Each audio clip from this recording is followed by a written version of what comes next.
స్థాయి మనం ఇక్కడ విస్తృత స్థాయి సమావేశం ఏర్పాటు చేసుకోవడం జరిగింది. ప్రతి యొక్క ముఖ్య ఉద్దేశం ఒకటే, గత ప్రభుత్వం మన ప్రభుత్వం ఏం చేసింది, మరి ఈనాడు కొత్త ప్రభుత్వం వచ్చింది సంవత్సర కాలం పూర్తి.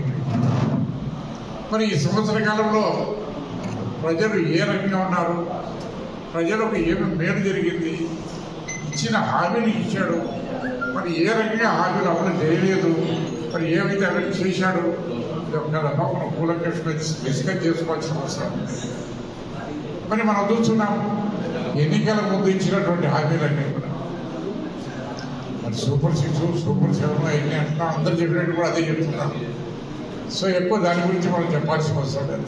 ప్రజలకు బాగా తెలిసిపోయింది, మోసపోయాము, చంద్రబాబు మాటని మోసపోయాము, అన్ని రకాల పనుల నష్టం జరిగింది, అన్ని రకాల అభివృద్ధి కుంటుపడింది, సంక్షేమం కుంటుపడింది అనేది ప్రతి ఒక్కరు పల్లెలు కొద్ది ఇక్కడ ప్రతి ఒక్కరు చెప్తున్నారు. మోసపోయాము, చంద్రబాబు మాటలు నమ్మింది. చంద్రబాబు చరిత్ర అందరికీ తెలుసు. 2014లో కూడా చూశాం కదా, 2014లో ఇదే చెప్పాడు చంద్రబాబు నాయుడు, రైతు రుణమాఫీలన్నీ మాఫీ చేస్తున్నాడు.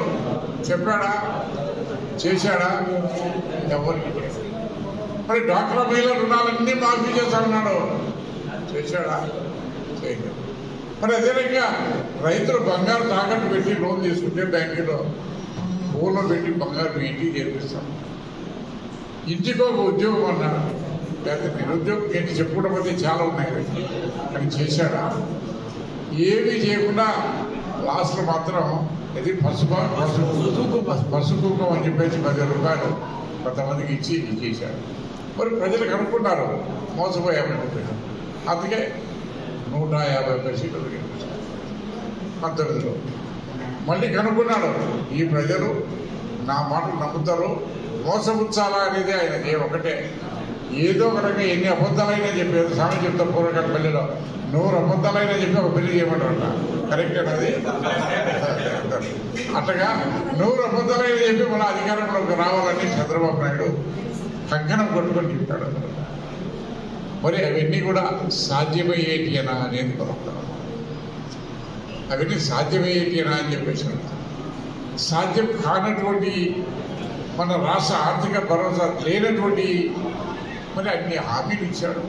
అయితే ప్రజలు అంటున్నారు, ఈరోజు అంటున్నారు మేము పొరపాటు పడ్డాం, చంద్రబాబు మాటలు నమ్మాము, ఏదో మాకు ఆశ ఉంది, ఆశపడిపోయాము, ఈరోజు అడ్యాసులు అయిపోతున్నాయని చెప్పేసి. మరి అన్నిటికి మించి చూస్తున్న అవసరం ఏంటి? సంవత్సర కాలంలో మనం ఏ కార్యక్రమాలు కూడా మొదలుపెట్టాం. సంవత్సరం అయిన తర్వాత మొన్ననే మన వెన్నుపోటు కార్యక్రమం వచ్చాం. ఆ వెన్నుపోటు కార్యక్రమం కూడా రాష్ట్ర వ్యాప్తంగా అన్ని నియోజకవర్గాల కేంద్రాలు కూడా జరిగింది.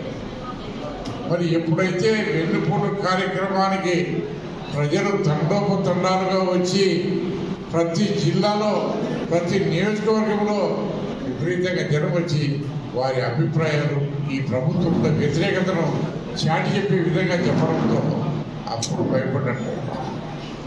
ఆ వెన్నుపోటు దెబ్బకు చంద్రబాబు గుండెపోటు వచ్చి ఏదో ఒకటి చేయబోతే నాకు చిరుగుండదు అనే ఉద్దేశం మీద ఈ అమ్మఒడి నేను పేరు పెట్టాడు, తల్లికి వందనం అని చెప్పేసి ఏదో దాంట్లో కూడా మళ్ళీ మోసమే, దాంట్లో కూడా మోసమే. మరి ఏమన్నాడు ఎన్నికల ముందు, ఇంట్లో ఎంతమంది అంతమందికి ఇస్తా అన్నాడు, నీకు నీకు నీకు నీకు అని అంత ఏడు బిడ్డ చూపించింది. మరి ఈరోజు చేసాం, ఈరోజు ఎంతమందికి చేసాం? అర్హత కలిగిన వాళ్ళు ఎంతమంది ఉన్నారు? మరి విద్య చదువుకున్న 1వ తరగతి నుంచి మరి 11వ తరగతి వరకు ఎంతమంది విద్యార్థులు ఉన్నారు? నువ్వు ఎంతమందికి చేసావు? మనకి లిస్ట్ ఉంది, ఇంకా క్లియర్ ఫిగర్ రాలేదు అసలు. కనీసం 50% కన్నా వేస్తావా? 50% మందికి వేస్తున్నావా? ఎంతో మంది ఇప్పుడు ఈరోజు బాధపడుతున్నారు, ఇది రాలేదు ఆశపడుతున్నారు. ఇంకా ఏమైనా వస్తుందేమో, ఇంకా 2-3 రోజులు వస్తామని ఆశతో ఉన్నాం. ఎవడే కానీ మహిళలకు మోసం చేసి ఎవడు బాగుపడడం, రైతులకు అన్యాయం చేసే పుట్టగతులను గుర్తుపెట్టుకొని పరిపాలన చేయండి. కక్ష సాధింపులు మానుకోండి, ప్రజలందరినీ సమానంగా చూడండి. ఎన్నికల వల్లకే రాజకీయం, ఎన్నికల తర్వాత ప్రజలందరూ సంక్షేమం చేయాలని చెప్పేసి మనం చేస్తున్నాం. ఇండియా పాకిస్తాన్ ఉద్రిక్తతలపై లేటెస్ట్ అప్డేట్స్ కోసం డౌన్లోడ్ చేసుకోండి RTV లైవ్ యాప్.